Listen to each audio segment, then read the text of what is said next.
Good morning, all of you. Welcome to TS in the School. Myself Swati Mahabar. We are doing chapter number 1 in economics of class 9. So, today we start the chapter number 1. The name of the chapter is The Story of Village Palanpur. ठीक है, आज जो हम chapter पढ़ेंगे उसके अंदर क्या पढ़ेंगे, एक गांव की स्टोरी पढ़ेंगे और उस गांव का नाम क्या है, Palanpur. Overview. The purpose of the story is to introduce some basic concepts relating to production, and this we do through a story of a hypothetical village called Palanpur. अब ये जो स्टोरी है उस स्टोरी के अंदर एक गांव के बारे में बताया गया है कि कैसे उस गांव के अंदर प्रोडक्शन होता था, किस तरीके से वो गांव धीरे धीरे क्या होता गया, डेवलप होता गया. Farming is the main activity in Palanpur. Farming होती थी मेन, तो वो लोग क्या करते थे, फार्मिंग करते थे. मेन ऑक्यूपेशन उनका फार्मिंग होता था. Whereas several other activities such as small scale manufacturing, dairy, transport, etc. are carried out in a limited scale. अब कुछ लोग, ज़्यादातर लोग तो वहाँ पर क्या करते थे, फार्मिंग करते थे, लेकिन कुछ लोग वहाँ पर दूसरे ऑक्यूपेशन भी करते थे, जैसे कि मैन्युफैक्चरिंग, छोटे मोटे लेवल पे कोई चीज़ बनाना, dairy farming, transport etcetera. These production activity need various types of resources. आप जो प्रोडक्शन आप करते हो उसके अंदर बहुत सारी चीज़ें हमें चाहिए होती है, रिसोर्सेज हमें चाहिए होते हैं. कौन कौन से, जैसे कि natural resources, manmade items, human effort, money etcetera. Natural resource आपको चाहिए. नेचुरल रिसोर्स क्या हो गया, लैंड जहाँ पर आप वो काम कर रहे हो, ठीक है. Manmade items, manmade item raw material. Human effort, वहाँ पर आपको लेबर चाहिए. मनी, पैसा चाहिए ये सारी चीज़ें खरीदने के लिए. As we read through the story of Palanpur, we will learn how various resources combine to produce the desired goods and services in the village. अब इस जो पूरी ये स्टोरी है पालनपुर की, इसके अंदर हमने ये देखा कि कैसे अलग अलग रिसोर्सेज को यूज़ करके हमने हमारा डिज़ायर्ड गुड बनाया, सर्विस बनाई विलेजेस के अंदर. Now introduction. Palanpur is well connected with neighbouring villages and towns. अब जो पालनपुर है वो आसपास के विलेज और टाउन से बहुत अच्छी तरह से कनेक्ट है, ठीक है. आसपास के कस्बों से वो कनेक्ट है वो गांव. Raiganj a big village in 3 kilometre from Palanpur. Palanpur से 3 किलोमीटर की दूरी पर एक टाउन है जिसका एक बड़ा विलेज है जिसका नाम क्या है, Raiganj. And all weather road connect the village to Raiganj and further on the nearest small town of Shahpur. अब जो ये पालनपुर है वो एक बड़े गाँव से कनेक्ट है जिसका नाम क्या है, रायगंज, और एक सिटी से भी वो कनेक्ट हो रहा है जिसका नाम क्या है, शाहपुर, ठीक है. और जो इन जगह पर जाने के लिए जो रास्ता बना है वो ऑल वेदर रोड है, यानी कि पक्की रोड, पक्की सड़क वहाँ पर बनी हुई है. Many kind of transport are visible on this road. बहुत सारे ट्रांसपोर्ट हमें इस रोड पे देखने को मिलते हैं, जैसे कि बुलक कार्ट, टोंगास, बुगीज, लोडेड विद जगरी, जिसके अंदर जगरी लोड हुई हुई होती है, जगरी यानी कि गुड़, and other commodities to motor vehicle like motorcycle, jeep, tractor and truck. और दूसरी कमोडिटीज़ यहाँ पर लोग क्या करते हैं, अपनी गाड़ियों के अंदर रख करके रायगंज के अंदर या शाहपुर के अंदर ले जा करके बेच देते हैं. दूसरे व्हीकल्स भी हमें देखने को मिलते हैं, जैसे कि motorcycle, jeep, tractor, truck. This village has about 450 families. Now listen, यहाँ पर जो फैमिलीज़ है वो उसका नंबर क्या है, 450. 450 फैमिली यहाँ पर रहती है, जिसके अंदर 80 तो क्या है, अपर कास्ट है, ठीक है. 80 अपर कास्ट फैमिलीज़ है और जिनका मेजोरिटी है गांव के अंदर, यानी ज़्यादातर जो बोलबाला है इस गांव के अंदर वो किसका है, अपर क्लास का है. Their houses, some of them are quite large, इनके घर भी बड़े बड़े हैं. And are make of brick with cement plastering, पक्के घर बने हुए हैं. द एससीज comprise 1/3 of the population and live in one corner of the village and in much smaller houses, some of which are of mud and straw. अब यहाँ पर जो घर बने हुए हैं वो क्या हैं, बड़े बड़े किसके हैं, अपर क्लास के हैं. लेकिन जो एससीज हैं, जो दलित हैं, वो उनका 1/3 प्रोपोर्शन है पॉपुलेशन के अंदर, 1/3 हिस्सा है पूरी टोटल गांव की पॉपुलेशन के अंदर. उसके बावजूद उनके घर क्या हैं, छोटे से हैं, बिल्कुल गांव के कॉर्नर के अंदर उनको जगह दे दी कि आपको यहाँ पर रहना है, यही आपका पर्टिकुलर एरिया है, ठीक है. वहाँ पर उन्होंने कच्चे घर अपने वहाँ पर बना रखे हैं. Most of the houses have electric connection, बहुत सारे घरों के अंदर बिजली का कनेक्शन है. Electricity powers all the tube wells in the field and is used in various types of small businesses. Electricity किस काम में ली जाती है, एक तो ट्यूबवेल के थ्रू पानी देने के लिए खेतों में, दूसरा छोटे मोटे जो हम बिजनेस करते हैं उसके लिए भी इलेक्ट्रिसिटी इंपॉर्टेंट होती है. पालनपुर हैज़ 2 प्राइमरी स्कूल, कितने प्राइमरी स्कूल हैं? 2 and 1 हाई स्कूल, और हाई स्कूल कितने हैं? 1. There is a primary health centre run by the government and 1 private dispensary where the sick are treated.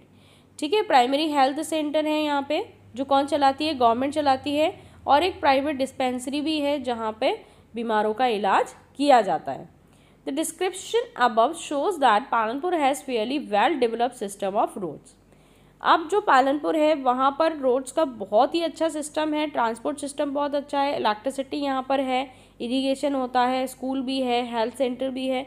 तो ये सारा जो डिस्क्रिप्शन हमारे सामने रखा गया पालनपुर के बारे में, उससे हमें क्या पता चलता है कि पालनपुर जो गांव है वो बहुत ही अच्छा हाई लेवल का गांव है.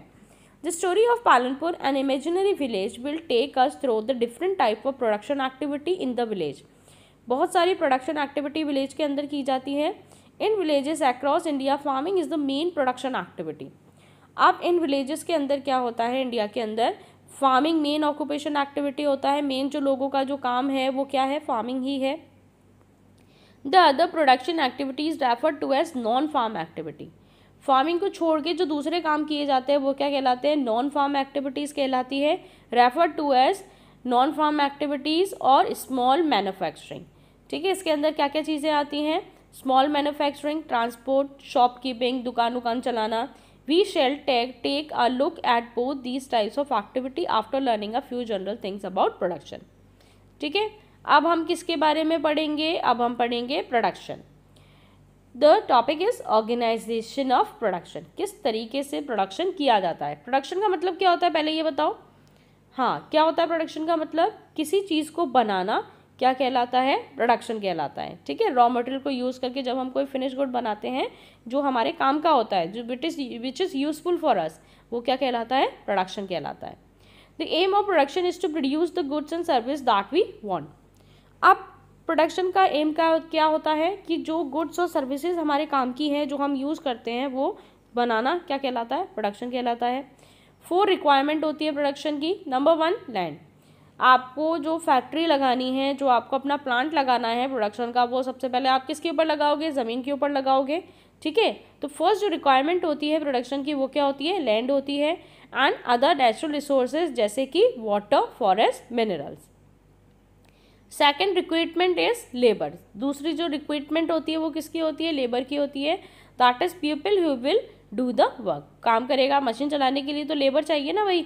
तो सेकंड जो रिक्वायरमेंट होती है उनकी, वो किसकी होती है? ह्यूमन फोर्स की होती है.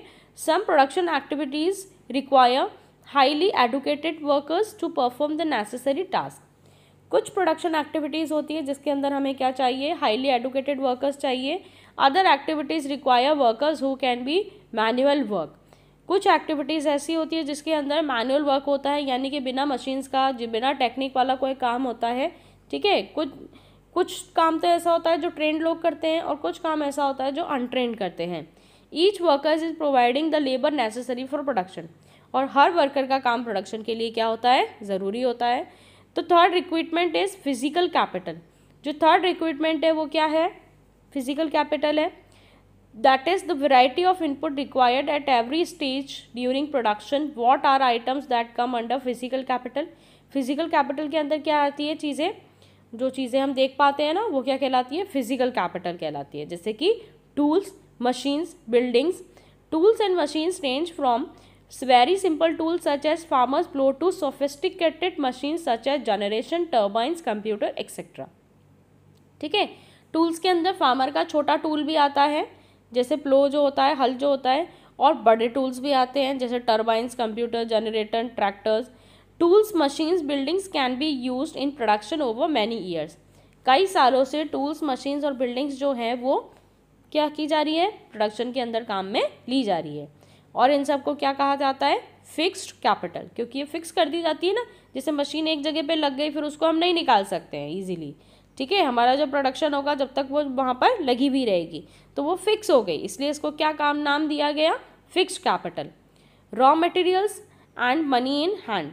ठीक है, दूसरा हमें क्या चाहिए? रॉ मटेरियल, कच्चा माल चाहिए ना, नया माल, अच्छा माल बनाने के लिए. Production requires a variety of raw material such as the yarn use by the weaver and the clay use by the potter. Weaver जो होता है उसके लिए धागे चाहिए, यार्न चाहिए, उसी से वो क्या बनाएगा? क्लोथ बनाएगा. और जो पॉटर होगा उसको क्या चाहिए, क्ले चाहिए, मिट्टी चाहिए, जब तो वो पॉट बना पाएगा। Also some money is always required during production to make payment and buy other necessary item. ठीक है, मनी भी चाहिए हमको दूसरी चीज़ें खरीदने के लिए, क्योंकि पैसे दे के ही तो वो चीज़ें खरीद के लाएगा। Raw material and money in hand are called working capital. ठीक है, अब जो ये रॉ मटेरियल होते हैं और जो मनी हमारे हाथ में होता है वो किसके अंदर कैटेगराइज किया गया है, वर्किंग कैपिटल।